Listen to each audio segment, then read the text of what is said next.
में आती है।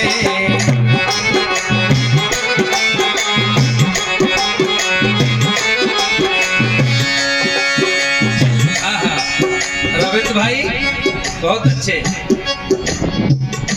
जो दारू पीते हैं प्राणवायु की गति यार पूर्ण अंगों में न हो पाती है और पाचन क्रिया मंद खरामी आमाशय में आती है। आमाशय होता है जिसमें खाना पचता है। जो दारू पीते हैं और उनकी वो दारू कहाँ जाती है? आमाशय में। प्राण वायु की गति, ये प्राण वायु की गति यार पूर्ण अंगों में न हो पाती है। पाचन क्रिया मंद खरामी आमाशय में आती है।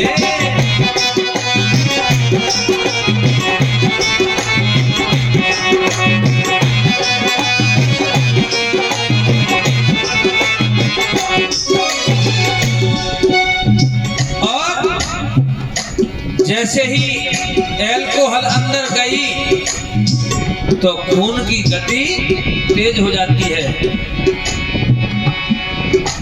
जब ही एल्को अंदर जावे खून की दर बढ़ जाती है। इसीलिए तो हृदय पर हर बीमारी आ जाती है।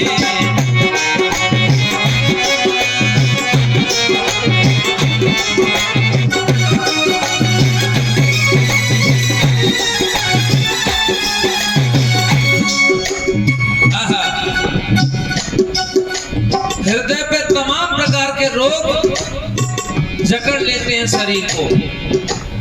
भाइयों, जब तमाम प्रकार के लोग अंदर प्रकट हो जाएंगे तो आपका ये अनमोल शरीर, कहते हैं पूज्य भंते जी,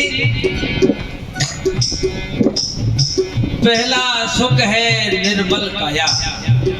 समझिएगा एक एक शब्द को। पहला सुख है निरोगी काया, दूजा सुख है घर में माया, तीजा सुख है कुलवंती नारी, चौथा सुख है पुत्र आज्ञाकारी, पांचवा सुख है पंचन में बासा, छठवा सुख है राज हो पासा, सातवा सुख है संतोषी जीवन, और ये इतना है तो धन्य है जीवन। कितना बताया?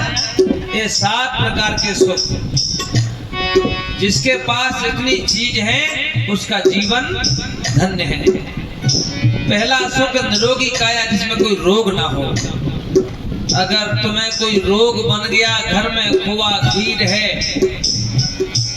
खोआ खीर बनी है, मेवा मिठाई बनी है और तुम बीमार पड़े हैं तो तुम खा नहीं सकते हैं? इसलिए पहला सुख निरोगी काया है। जान है तो जहान है, अगर जान नहीं है तो वो परेशान है। इसलिए कहना है पहली बीमारी वर्ण विवशता। पहली बीमारी कौन सी है इस भारत देश में?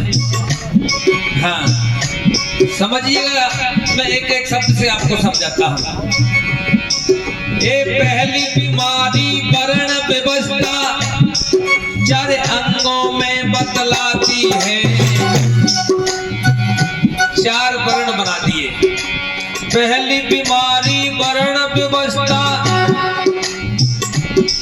4 वर्णों में बतलाती है। चंट चला कर लोगों ने ये बीमारी फैलाई है।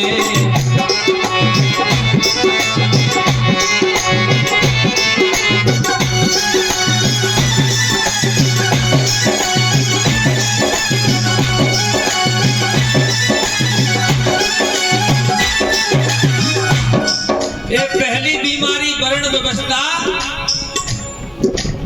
एक ही बूंद से हुआ जगत विस्तार। ये संत कबीर साहब जी के वचन है, मेरे नहीं।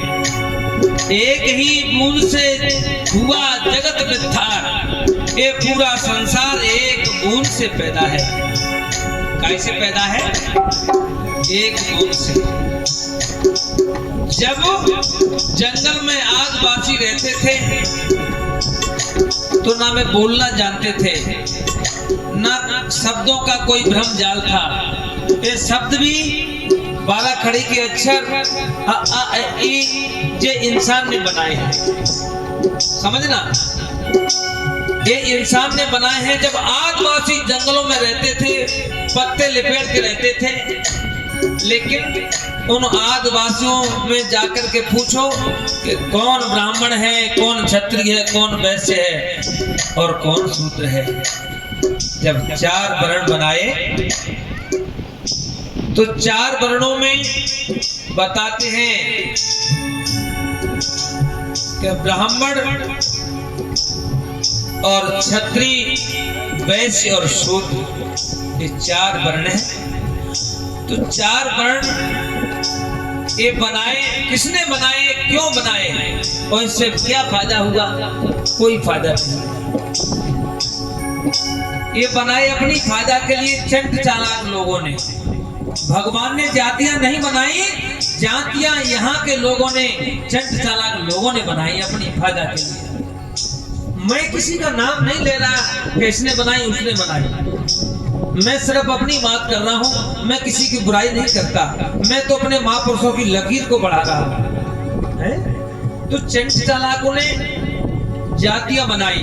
मैं तो उनको पूछना चाहता हूँ, जब ब्राह्मण, क्षत्रिय, वैश्य और शूद्र 4 वर्ण थे तो फिर मुसलमान कहां से आ गए? ये कहां से आए? सोचने की बात है। इसलिए कहना है, पहली बीमारी वर्ण व्यवस्था, जाने चाड़े काट दिए, और ब्राह्मण, क्षत्रिय, वैश्य, शूद्र सब न्यारे न्यारे बांट दिए।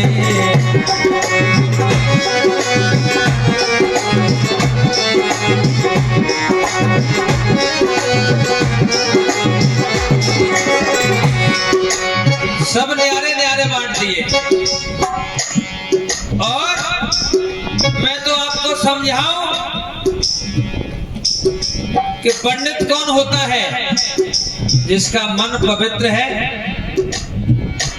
और जिसके अंदर ज्ञान है, उच्च कोटि का ज्ञान है, उसको कहते हैं पंडित। पंडित कोई जाति नहीं है। हाँ, लेकिन यहाँ लोगों ने जाति समझ ली। लेकिन जाति कहीं हाट बाजार में नहीं मिलती, कहीं दिखाई नहीं देती। जाति सिर्फ शब्दों में है, शब्दों का भ्रम जाल है। जाति सिर्फ शब्दों में है, कहीं बाजार हाट में, कहीं दुकान पर नहीं मिलेगी जाति। जाति एक ऐसी चीज है सिर्फ शब्दों से निकलती है। और जो ही तुमने शब्द 3 बोल दिए हैं तो बिना माचिस के आग लग जाती है। देशराज कथा पढ़ रहे हैं, देखने में कहेंगे ये तो कथा बहुत अच्छी बात रहे, कथावाचक अच्छे हैं, और जैसे ही 3 शब्द आ गए तो समझ लो बिना माचिस के आग लग जाएगी। इसलिए मेरे धर्म बंधुओं, कहना है, पहली बीमारी वर्ण व्यवस्था।